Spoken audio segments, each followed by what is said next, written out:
Hello बच्चों, let's read this question. This question says that innate immunity does not include. तो basically इस question में हमसे पूछा गया है कि innate immunity क्या इंक्लूड नहीं करती.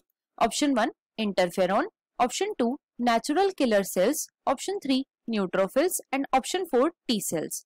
अब अगर इस क्वेश्चन के मैं की कॉन्सेप्ट की बात करूं तो इस क्वेश्चन का जो की कॉन्सेप्ट है वो है immunity. Let me right it over here. It is immunity. तो सबसे पहले बच्चों इम्यूनिटी होती क्या है? इम्यूनिटी का मतलब होता है होस्ट की ability to protect itself from pathogen.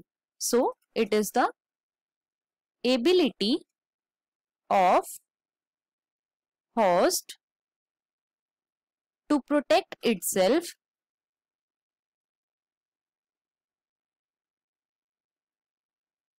From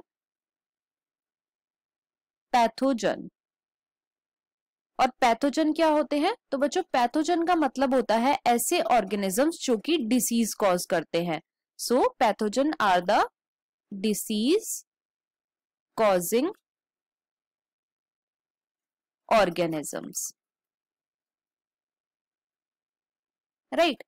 अब बच्चों जो ये इम्यूनिटी होती है ये दो टाइप की होती है. Immunity is of two types. कौन कौन सी? पहली होती है इन्नेट इम्यूनिटी. Innate immunity. और दूसरी होती है acquired immunity. Second is acquired immunity. Innate immunity क्या होती है? तो इन्नेट इम्यूनिटी ऐसी इम्यूनिटी होती है जो कि बाय बर्थ ही प्रेजेंट होती है. It is present since birth.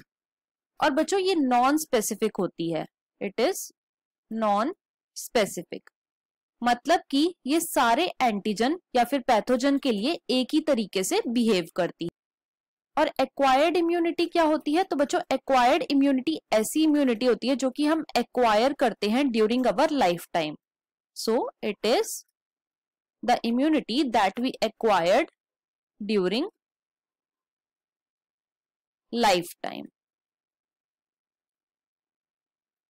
मतलब कि जब कभी भी किसी पैथोजन का एक्सपोजर होगा और उस एक्सपोजर से जो इम्यूनिटी डेवलप होएगी वो कैसी होएगी? वो एक्वायर्ड इम्यूनिटी होएगी. और ये क्या होती है बच्चों? ये स्पेसिफिक होती है हर एक पर्टिकुलर एंटीजन के लिए. राइट. अब इस क्वेश्चन में हमसे बात करी गई है अबाउट इन्नेट इम्यूनिटी. तो जो इन्नेट इम्यूनिटी है बच्चों इसके 4 तरीके के बैरियर्स होते हैं. There are 4 barriers of innate immunity. कौन कौन से हैं? पहला तो है physical barrier. First is physical barrier. Physical barrier में क्या आता है? तो बच्चों फिजिकल बैरियर में आते हैं जैसे कि हमारी स्किन हो गई जो कि फर्स्ट लाइन ऑफ डिफेंस की तरह एक्ट करती है. और म्यूकस मेम्ब्रेन. म्यूकस मेम्ब्रेन हो गई. राइट. सेकंड है फिजियोलॉजिकल बैरियर. Physiological barrier.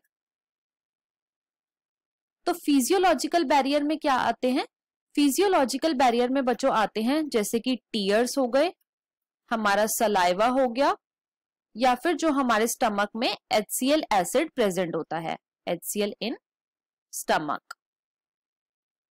अब ये जो टीयर्स और सलाइवा है ये फिजियोलॉजिकल बैरियर की तरह कैसे एक्ट करते हैं? तो जो हमारे टीयर्स होते हैं या फिर हमारी सलाइवा होती है बच्चों इनके अंदर प्रेजेंट होते हैं लाइजोजाइम.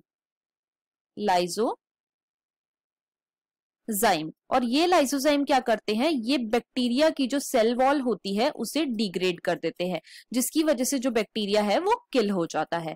थर्ड टाइप का जो बैरियर है वो है सेलुलर बैरियर. Cellular barrier. देखो नाम से ही पता लग रहा है सेल्यूलर बैरियर मतलब कि इसमें सेल्स इंक्लूड होंगे. तो इनमें कौन कौन से सेल्स आते हैं? बेसिकली इनमें आते हैं WBC. और WBC में भी न्यूट्रोफिल्स,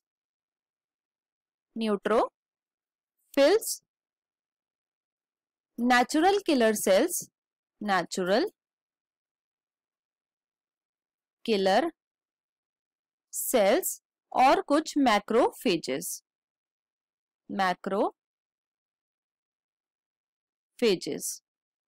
तो ये सेल्स क्या करते हैं, ये बेसिकली एंटीजन को फैगोसाइटोसाइज्ड कर लेते हैं, राइट। अब जो फोर्थ टाइप का बैरियर आता है वो क्या है, वो है साइटोकाइन। साइटोकाइंस, तो बच्चों साइटोकाइंस क्या होते हैं, साइटोकाइंस कुछ ग्लाइकोप्रोटीन होते हैं। दीज आर द ग्लाइकोप्रोटीन जो कि एक सिग्नल की तरह एक्ट करते हैं जब भी कोई एंटीजन आ जाता है। और इनका एग्जाम्पल क्या है, तो इनका एग्जाम्पल है इंटरफेरॉन। अब हम अपने क्वेश्चन को चेक कर लेते हैं। तो क्वेश्चन में हमें गिवन है कि इननेट इम्यूनिटी क्या इंक्लूड नहीं करती। ऑप्शन 1 इंटरफेरॉन, ये रॉन्ग है। क्यों? क्योंकि इंटरफेरॉन क्या है, वो एक साइटोकाइन है जो कि इननेट इम्यूनिटी का बैरियर है। ऑप्शन 2 में हमें गिवन है नेचुरल किलर सेल्स, तो ये भी रॉन्ग है क्योंकि नेचुरल किलर सेल्स क्या है, ये एक सेलुलर बैरियर है। ऑप्शन 3 में हमें गिवन है न्यूट्रोफिल, ये भी रॉन्ग है क्योंकि न्यूट्रोफिल क्या है, ये भी एक सेलुलर बैरियर है। ऑप्शन 4 में हमें गिवन है टी सेल्स। तो बच्चों जो टी सेल्स है ये इननेट इम्यूनिटी का पार्ट नहीं है, तो हमारा यहाँ पे जो करेक्ट ऑप्शन हो जाता है वो है option number 4। So the final answer of this question is option number 4, that is T cells. I hope you understood it well. Best of luck.